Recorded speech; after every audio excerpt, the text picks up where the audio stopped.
अस्सलाम वालेकुम नाजरीन, इस एपिसोड के आगाज में आप देखेंगे यीनी शहर में लियो अपनी दुकान पर मछली के अंदर पैगाम लेकर फ्रिग के पास आता है। फ्रिग कहती है मुझे ताज़ा मछली पसंद है और उस मछली में से पैगाम निकालती है और उसे पढ़ती है, जिसे पढ़कर कहती है तैयार हो जाओ लियो, जबकि उस्मान अलाउद्दीन की तलाश में है, हम दान को जंदान से बचाएंगे। ये सुनकर लियो परेशान हो जाता है और कहता है शहर के चारों तरफ सिपाही हैं, वो तमाम दुकानें भी बंद कर रहे हैं। ये सुनकर फ्रिग लियो को सूंघने लग जाती है और फिर कहती है क्या मुझे खौफ की बू आ रही है, क्या तुम खौफजदा हो? इस पर लियो कहता नहीं, मैं खौफजदा नहीं हूँ, हम जंदान कब जा रहे हैं? जिस पर फ्रिग कहती है जल्दी करने की जरूरत नहीं लियो, कोई मुसाफिर है जिसे हमें यीनी शहर में खुश आमदीद कहना है।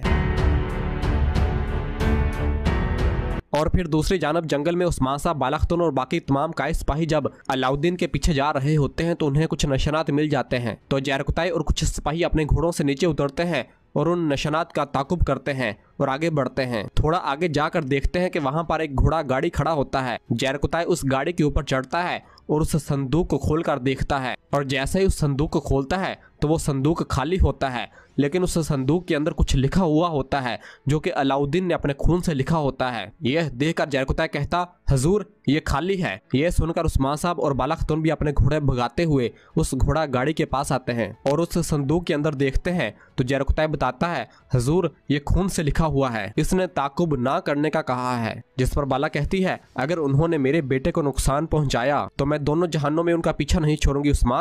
जिस पर उस्मान साहब कहते बाला फिक्र न करो, लेकिन हमें इस मामले में मुहतात रहने की जरूरत है, हमारे बेटे ने इनके जाल को भांप लिया है। और फिर उस्मान साहब तमाम सिपाहियों से कहते हैं सिपाहियों अब मेरी बात गौर से सुनो।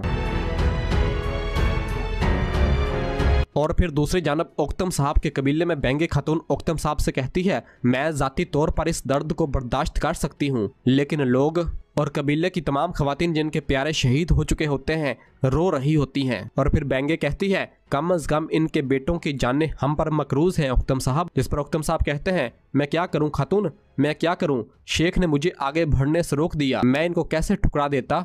जिस पर बाइंदर कहता है हम शेख की बात से नहीं मुंह मोड़ सकते, अगर आपने बगावत की तो ही फितने खड़े होंगे। ये सुनकर ओक्तम साहब कहते हैं शेख की मौजूदगी में तुम्हारा रवैया कुछ और ही था बाइंदर। जिस पर बाइंदर कहता मैं आपके लिए कुर्बान हो जाऊंगा ओक्तम साहब, लेकिन आप उस्मान की आदमियों से भिड़ने वाले थे, खून बहने वाला था, मैंने इसलिए ऐसा रद्द-ए-अमल दिया, लेकिन हमें अपने शहीदों को काफिरों के हाथ में नहीं छोड़ना चाहिए था, ये मुख्तलिफ चीज है। जिस पर ओक्तम साहब कहते आह बाइंदर, और आगे की जानब रवाना होते हैं कि इसी दौरान दाखिली रास्ते पर ड्रम बजने की आवाज आती है और दरवाजा खोल दिया जाता है तो तुर्गत साहब और अख्तमूर तमाम शहीद सिपाहियों को लेकर कबीले के अंदर दाखिल होते हैं। पूरा कबीला गम और सोग में मुब्तला होता है और सब लोग रोते हुए बाहर की जानब भागते हैं। और बेंगे खातून भी अपने शहीदों के पास आती है और कपड़ा हटाने लगती है तो तुर्गत उस कपड़े को पकड़ लेता है और कहता है पर्दा ना हटाएं बेंगे खातून, इनकी हालत ठीक नहीं है। और फिर ओक्तम साहब भी बेंगे खातून को रोकते हैं और कहते हैं नहीं खातून ऐसा मत करो। जिस पर बेंगे कहती आपको मेरा नहीं इन काफिरों का हाथ रोकना चाहिए था जिन्होंने मेरे बेटों को मार डाला, मेरा बाजू छोड़ दें, मैं देखूंगी। जिस पर ओक्तम साहब कहते नहीं खातून नहीं। जिस पर बेंगे कहती मेरा बाजू छोड़ दें ओक्तम साहब, मैं इसे हर सूरत देखूंगी। और फिर ओक्तम साहब बाजू छोड़ देते हैं और बेंगे खातून शहीदों से कपड़े को हटा देती है। अपने शहीदों को देखकर तमाम माएं ज़ारो कतार रोने लग जाती हैं, लेकिन उनमें बातूर नहीं होता। और फिर बेंगे कहती है बातूर, और बेंगे खातून दूसरी गाड़ी के पास जाती है और वहां सिपाहियों से कपड़े को हटाती है तो अपने भाई बातूर को देखती है जो कि शदीद जख्मी हालत में होता है और खून से लथपथ होता है। तो बेंगे खातून अपना माथा उसके माथे के साथ लगाकर रोने लग जाती है और फिर एक सरदार की खातून होने के नाते अपने आप को संभालती है। और दूसरी जानब कस्तंतीनिया के महल में ओफिलिया मुसलसल भाग रही होती है कि उसके सामने महल के सिपाही आ जाते हैं और ओफिलिया को घेर लेते हैं और उस पर हमलावर होते हैं। तो ओफिलिया अपने आप को बचाती है और अपना दफा करते हुए उनको मार देती है और आगे की जानब बढ़ती है। और जैसे ही थोड़ा आगे आती है तो कोहनूर ओफिलिया को पकड़ लेता है। कोहनूर को देखकर ओफिलिया कहती सार्क्स खुदा ने तुम्हें भेजा है, और कोहनूर ओफिलिया को दूसरी जानब ले जाता है। और फिर इधर यीनी शहर में कांता कोजिनोस का भेजा हुआ एलची शहर दाखिल होता है जिसके साथ उलुफ भी होता है। आयशा खातून उसके पास आती है तो सिपाही बताता है कस्तंतीनिया से एलची आए हैं आयशा खातून, वो उस्मान साहब से मिलना चाहते हैं। जिस पर आयशा कहती है उस्मान साहब यहाँ नहीं है, मैं आपकी मलहून खातून से मुलाकात करवाती हूँ, मेरे पीछे आए। और उन्हें लेकर मलहून खातून की जानब रवाना होती है कि इतने में ही एक छकड़ा उनके आगे से गुजरता है जिसका पहले ही इंतजाम किया गया होता है। उलूफ उस छकड़े के पीछे छुप जाता है और उलूफ की जगह कोई और आदमी नमूदार हो जाता है और फिर उलूफ उस छकड़े के पीछे छुपकर लियो की दुकान के सामने आ जाता है जहां फ्रिग पहले से ही मौजूद होती है। और फिर उलूफ लियो की दुकान के अंदर चला जाता है और फ्रिग भी दुकान के अंदर दाखिल होकर दरवाजा बंद कर देती है।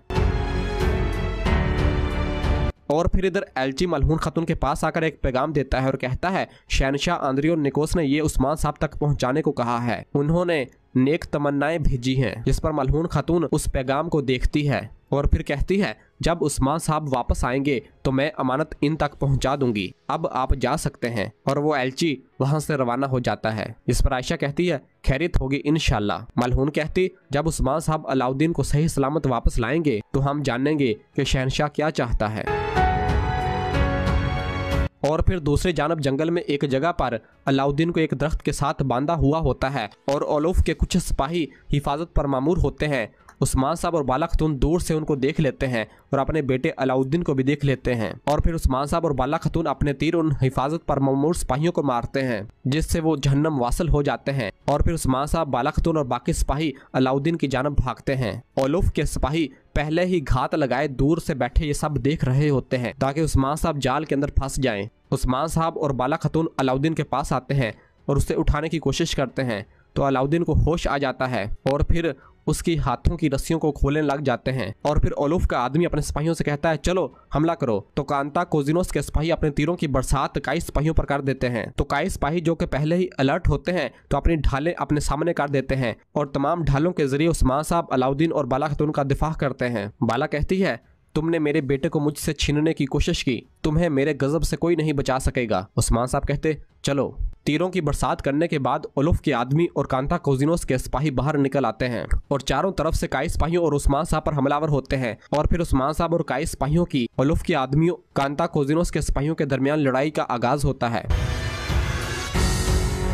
और फिर इधर ओक्तम साहब के सरदारी खेमे में अपने भाई की लाश के पास बैठी होती है और कहती है मैंने तुम्हें बेटे जैसा समझा, मैं हमारी वालदा से किया गया वादा पूरा नहीं कर सकी मेरे बातूर। जब मैं तुम्हारी शादी करवाना चाहती थी, सरदार देखना चाहती थी, मैं तुम्हें सफेद कफन में देख रही हूँ। जिस पर ओक्तम साहब बेंगे खातून को तसल्ली देते हैं और कहते हैं खातून रो मत, बातूर शहीद हुआ है। जिस पर बेंगे खातून कहती है अब हम नहीं रोएंगे, अब हम इंतकाम लेंगे। और बातूर के चेहरे को ढांप देती है और कहती है हम इंतकाम लेंगे। उस्मान, क्या उस्मान से हिसाब लेने के लिए तुम्हारे पास जुर्रत है? उस्मान की वजह से मेरा भाई इस हाल तक पहुंचा, उस्मान मेरे भाई की मौत का सबब बना। इस पर ओक्तम साहब कहते हैं उस्मान का क्या कसूर है? असल मुजरम मैं हूँ खातून, मैंने इसे सरहदों पर भेजा, इसे फर्ज पर मैंने भेजा। जिस पर बेंगे खातून कहती आंखें खोलें ओक्तम साहब, आंखें खोलें, आप अब भी उस्मान पर एतमाद करते हैं। हकीकत देखें, असल कसूरवार उस्मान है। ऐसा इसलिए हुआ कि वो कफार की हिमायत करता है। अपने सिपाही लेने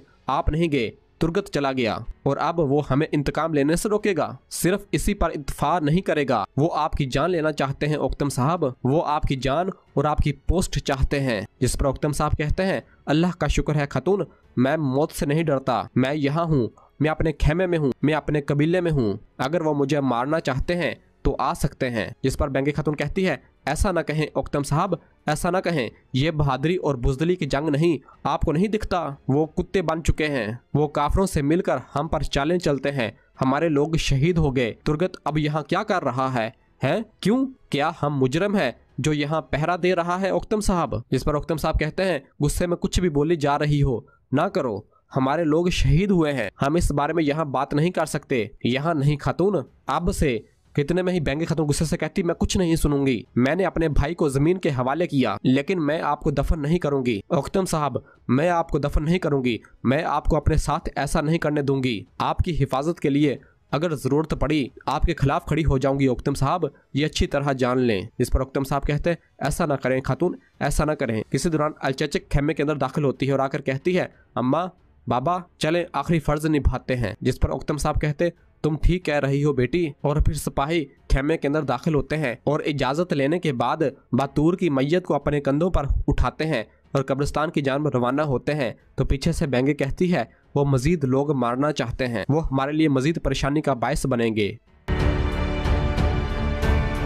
और फिर दूसरी जानब यीनी शहर में लियो की दुकान पर उलूफ फ्रिग से कहता है कि तुम्हारी लड़कियां मेहनत कर रही हैं प्यारी, जिस पर फ्रिग कहती इनके पास कोई और चारा भी तो नहीं। और फिर एक नक्शे के जरिए बताती है कि यहाँ हमारा खेल का मैदान है, लियो यहाँ काम कर रहा है, वो जिंदान का नक्शा लाया है, उन्होंने दान को इस जगह पर रखा हुआ है। जिस पर उलूफ कहता यहाँ इनके काफी आदमी होंगे बुज़दिल, तब हम पूरे शहर को जला देंगे। जिस पर फ्रिग एक मिसाल उठाती है और उसके ऊपर कुछ लगाकर उसे आग लगाती है जिससे धुआं उठता है और कहती है या फिर हम सबको सुला देंगे। यह देखकर उलूफ कहता मैं समझ गया, तो तुमने जिंदान की तमाम मशलें बदल दी हैं? तुम मेरी सबसे बड़ी ताकत हो फ्रिग। जिस पर फ्रिग कहती एक साथ हम मजबूत हैं।